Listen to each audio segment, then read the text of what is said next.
hunted at home, silenced in Uganda. But in Geneva, Bobi Wine spoke to the world and accused a 40-year regime of rigging elections, torture, and fear.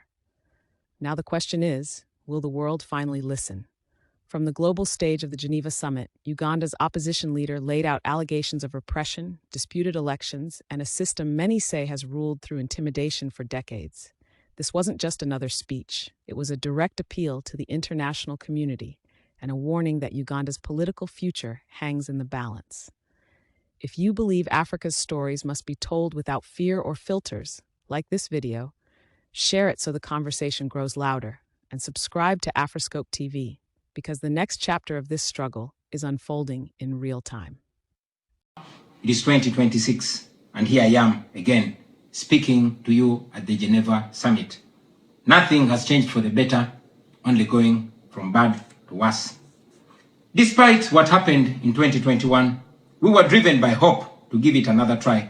So in 2025, I announced that I was running for president again. For 112 days, I traveled across the country campaigning, and the population turned up overwhelmingly.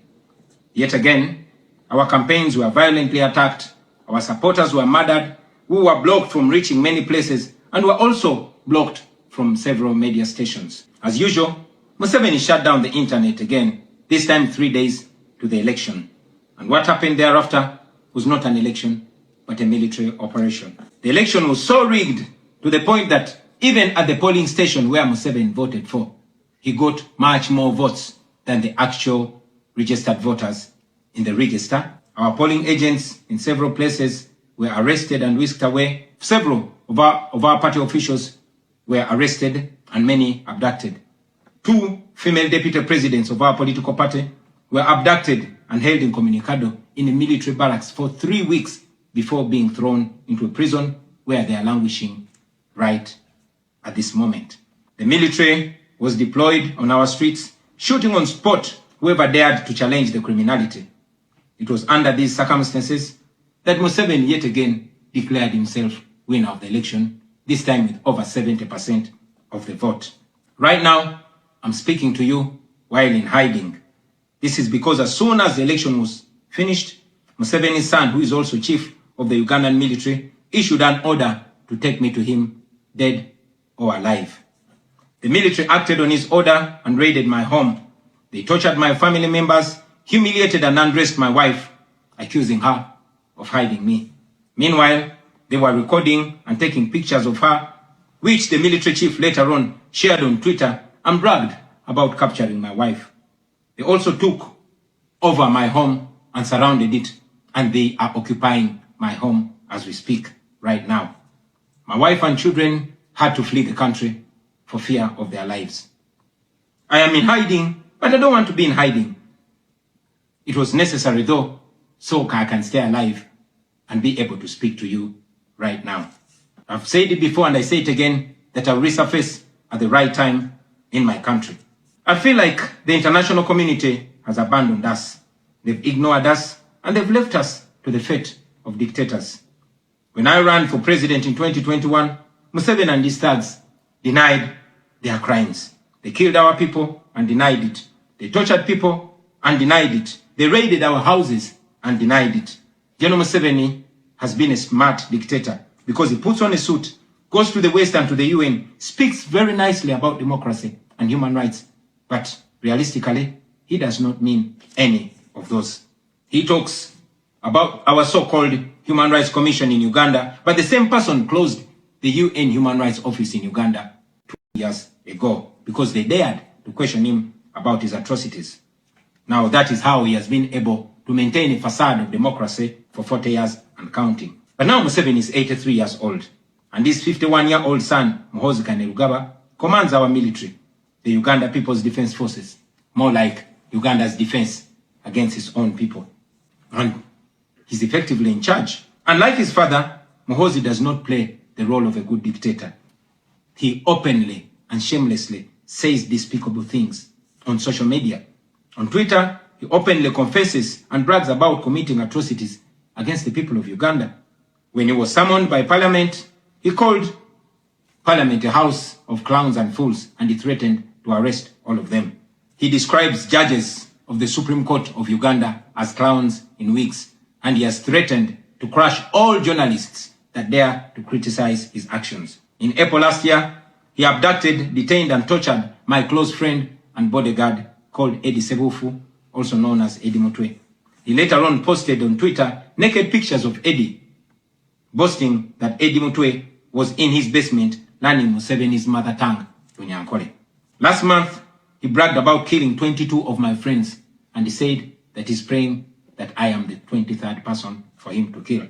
In other words, Museveni and his son no longer fear international retaliation for their crimes. They've been so emboldened by your lack of action. They know that they can murder their own people, imprison them, torture them, remove their fingernails, push needles down their testicles, and nothing will happen to them. Now, they're using rape as a weapon. Boys and girls, men and women, people of all ages have reported being sexually assaulted by Muhoozi's military. And it's not rare. The majority of the people that they capture and unlawfully imprison have reported being raped, whether men or women. It is no longer possible, ladies and gentlemen, for the international community to deny Museveni's violence and atrocities. It's all over social media. And today, I am talking about it to you. Now, this is our call to action. The way I see it, if the international community continues to be complacent, then Uganda will go from bad to worse. Museveni and his son's military will massacre many more innocent Ugandans. You, ladies and gentlemen, in the Western world, will be forced to grapple with millions of Ugandan refugees pouring into your countries. And maybe then, the international community will come and commiserate with the people of Uganda, just like they did after the genocide in Rwanda, but it was too late. The second option is that the international community rises to the occasion. You stand by the values that you profess, democracy and human rights. You can rein in on General Museveni and his son through targeted sanctions as well as financial and legal pressures. Ladies and gentlemen, Ugandans are not seeking for pity. Ugandans are only seeking to see the world take action against the individuals that have violated their rights for far too long. Those that have abused democracy with impunity should be the starting point. Please sanction these individuals. Sanction General Museveni. Sanction General Muhoozi. Sanction all the police and military officers that are responsible for gross human rights violations. Sanction those commanders. Sanction the judicial officers that have aided criminality through deliberately misinterpreting the law or skewing it. Those that normalize electoral fraud. Those that remand to prison suspects that should actually be sent to hospital. Sanction these individuals because their combined efforts in the last election effectively give autocracy a blank check to rule over the people of Uganda for 5 years. We call upon the international community to treat General Museveni exactly how they treated Idi Amin, because Idi Amin did what he did to Ugandans for only 8 years.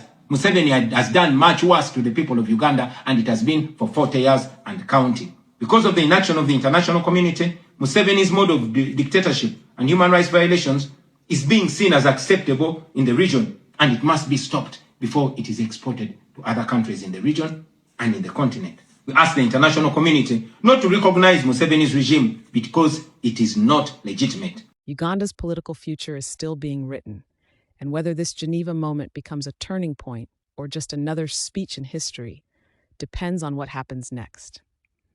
Here at Afriscope TV, we don't amplify propaganda. We analyze power, we question narratives, and we bring Africa's political realities to the global stage. If you value fearless conversations grounded in facts like this video, share it to keep the discussion alive, and subscribe to Afriscope TV, because Africa's story should never be told in whispers. Disclaimer: this video presents analysis and commentary based on publicly available reports, official statements, and international coverage of recent political events. The views expressed are for informational and educational purposes and do not constitute legal accusations or incitement. Afriscope TV encourages peaceful dialogue, democratic processes, and respect for human rights across all nations.